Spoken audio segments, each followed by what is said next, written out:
Hello, welcome back to another video, guys. In this video I'm going to go through the P2207 heating of NOx sensor. Now that is to be found within the exhaust system.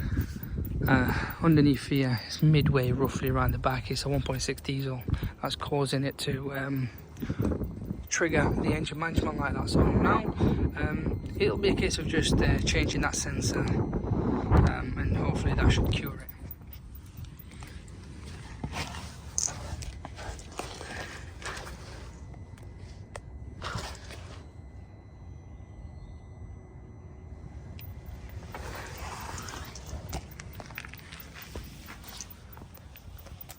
So yeah, that's where it is to be found.